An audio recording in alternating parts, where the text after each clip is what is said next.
As fans and loved ones continue to mourn Kobe Bryant and the other passengers aboard his helicopter, tributes and memorials are being created across the Southland. But what's the best way to keep them preserved? Joining me to talk about this is Melissa Batherlemy, doctoral candidate in history at UC Santa Barbara. Melissa, thank you so much for joining us. Thank you for having me. It's a pleasure. So the family, specifically Vanessa Bryant, has requested all of this memorabilia that has been left behind for Kobe Bryant and the other victims. What kind of a task is it to try to preserve these items? Well, usually there's going to be a cataloging of the items to be able to track them, and then also they're going to want to do preservation in terms of acid-free boxes and folders and different things to be able to put these items into. I read online that there are over 1,000 basketballs that people left there, so that might be a different type of item for folks to work with, because I know the basketballs lose air over time, so maybe some of those items will be donated, I would think, instead of keeping all of those particular basketballs and those types of items.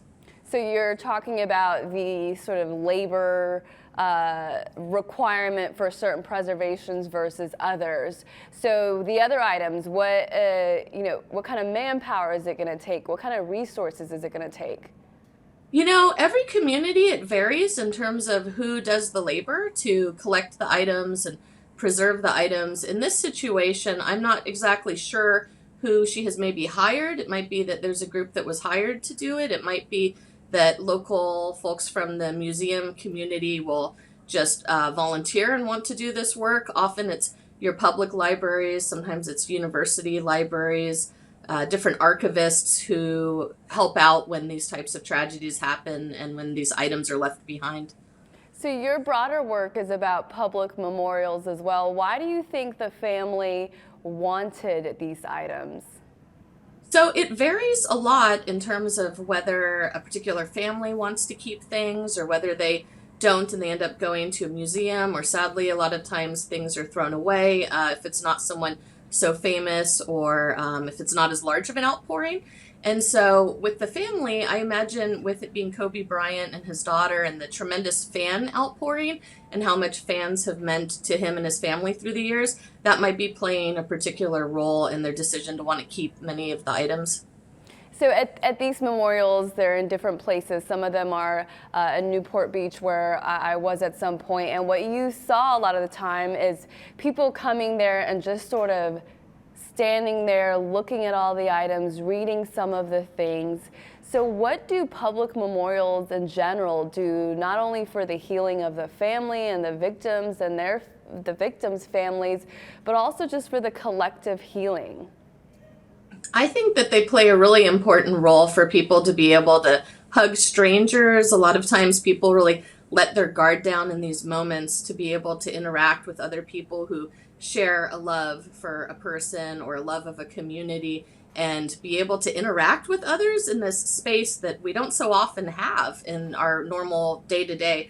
And so seeing big burly men crying and hugging each other and really being able to let their guard down, I think was something that was really resonating with me. I think also thinking about all the families and not just Kobe Bryant's family, but all of those we lost in the tragedy is important too.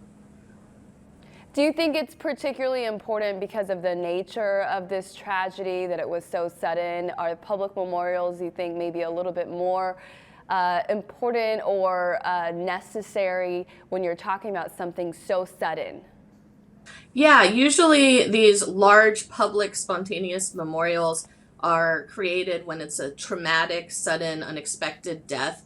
If we think about it, times of the historical arc of this is some scholars trace it back to Catholicism, religion in the United States, in terms of someone not getting their rite of passage of their soul being released to heaven, and so coming and having a spiritual sense. And then a lot of folks have kind of moved away from the religious aspect, and it's more about just showing the honor and support of those we've lost. But usually it is a traumatic death that creates this type of outpouring.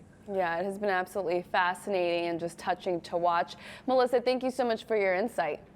Thank you. I just wanted to add too that it's not unique to the United States. Other countries around the world, we've seen Paris with the theater shooting in 2015. They also have these similar outpourings, especially when Princess Diana was killed in the 90s. That's where it was 1 million flowers were left in front of her home. So it's That's a global right. phenomenon. Yeah, both true too. All right, thank you so much, Melissa. Thank you so much. Take care. And for all the fans that still want to give tributes, there are signs around Staples Center with suggestions on where fans can go to make a donation. Staples Center is now cataloging and preserving all of the gifts to Kobe so they can be given to his family.